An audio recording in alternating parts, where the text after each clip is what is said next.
took Wilson's left wrist and groped for a pulse. Sammy Tigertail felt obliged to unbutton the man's shirt and pound on his marble chest for several minutes. The Indian elected to forego mouth-to-mouth contact, as there obviously was no point. Wilson was as cold to the touch as a bullfrog's belly. In his pockets, the Seminole found the disposable camera, $645 cash, a wallet, keys to a rented Chrysler, a cellular phone, 2 marijuana joints, 3 condoms, and a business card from the Blue Dolphin Escort Service. Sammy Tigertail put back everything, including the cash. Then he took out his own cell phone and called his Uncle Tommy, who advised him to remove the dead white man from the reservation as soon as possible. In the absence of more specific instructions, Sammy Tigertail wrongly assumed that his uncle meant for him to dispose permanently of Wilson, not merely transport him to a neutral location. Sammy Tigertail feared that he would be held responsible for the tourist's death, and that the tribal authorities wouldn't be able to protect him from the zeal of Collier County prosecutors, not one of whom was a Native American. So, Sammy Tigertail ran the airboat back to the dock and carried Wilson's body to the rental car. No one was there to witness the transfer, but any casual observer, especially one downwind of Wilson's boozy stink, would have concluded that he was a large, sloppy drunk who'd passed out on the swamp tour. Having positioned the corpse upright in the back seat, Sammy Tigertail drove directly to Everglades City, in the heart of the 10,000 Islands. There he purchased 4 anchors and borrowed a crab boat, and headed for a snook hole he knew on the Lost Man's River. Now a single coppery bubble marked the spot where the dead man had sunk. Sammy Tigertail stared into the turbid brown water, feeling gloomy and disgusted. It had been his first day working the airboat concession, and Wilson had been his first customer. His last, too. After returning the crab boat, he called his Uncle Tommy to say he was going away for a while. He said he wasn't spiritually equipped to deal with tourists. "Boy, you can't hide from the white world," his uncle told him. "I know, because I tried." "Do we own the Blue Dolphin Escort Service?"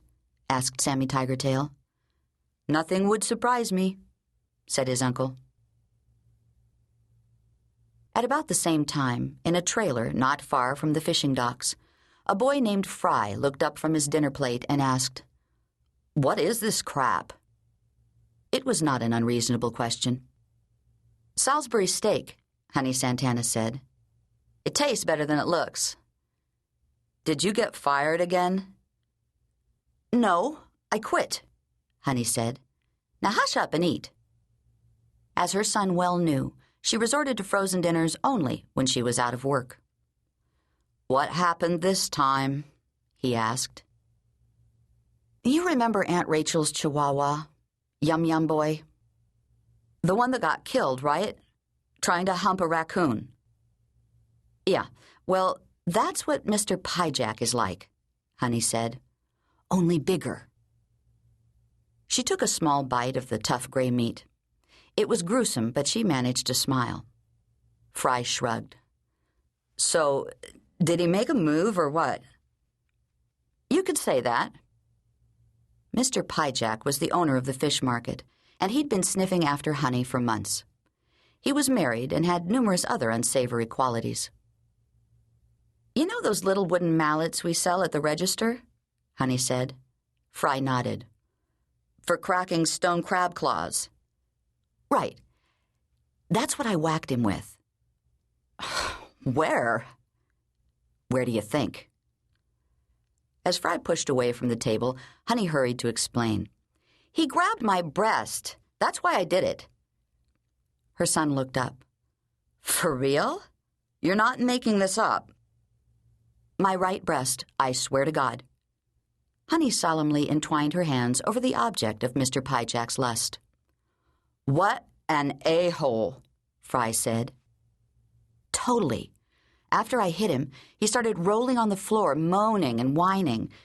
So I grabbed a slab of tuna out of the cooler and shoved it down his pants, to keep the swelling down." "What kind of tuna?" "Yellowfin," Honey said. Sushi grade. Fry grinned.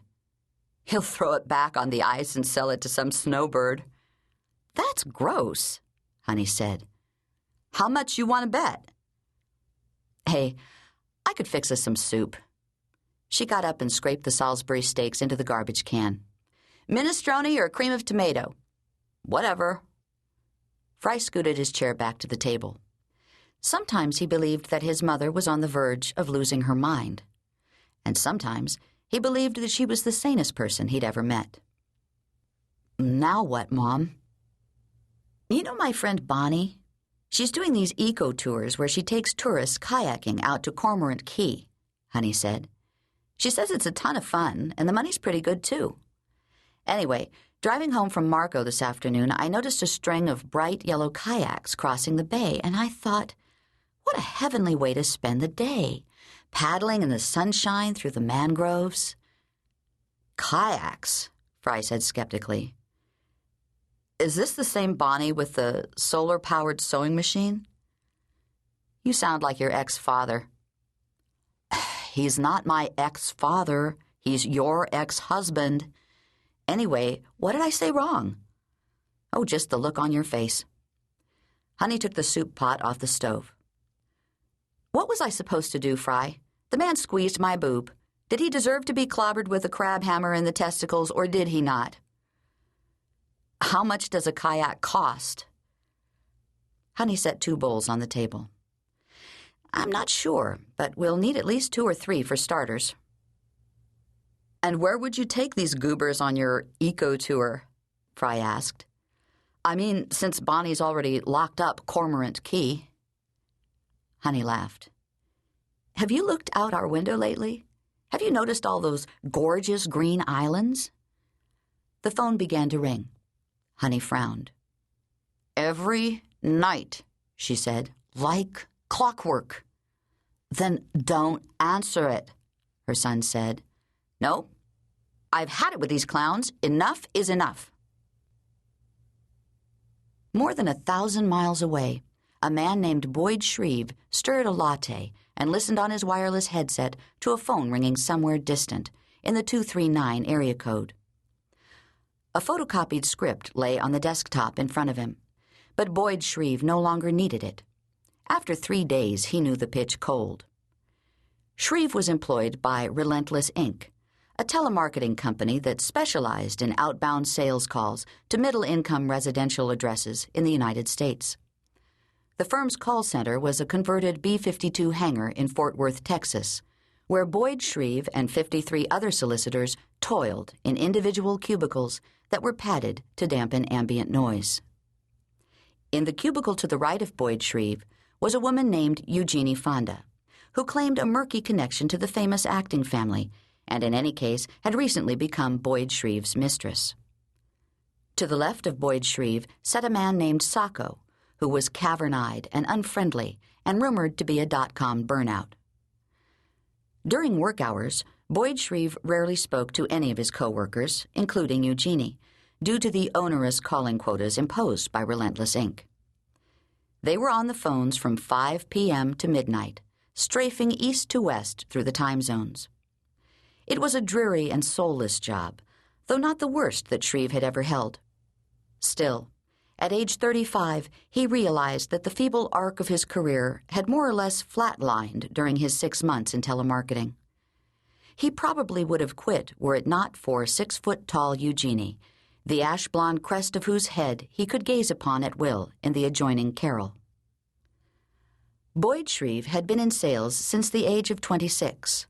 Corrective footwear, farm equipment, automobiles, new and used, fertilizer, herbal baldness remedies, high-definition televisions, and exotic pet supplies. That he had failed to succeed, much less prosper, surprised no one who knew him. In person, Boyd Shreave was distinctly ill-suited for the craft of persuasion. Regardless of his mood, there was an air of sour arrogance about him, a slant to one thin reddish eyebrow that hinted at impatience, if not outright disdain, a slump of the shoulders that suggested the weight of excruciating boredom, a wormish curl of the upper lip that was often perceived as a sneer of condescension, or worse, a parody of Elvis.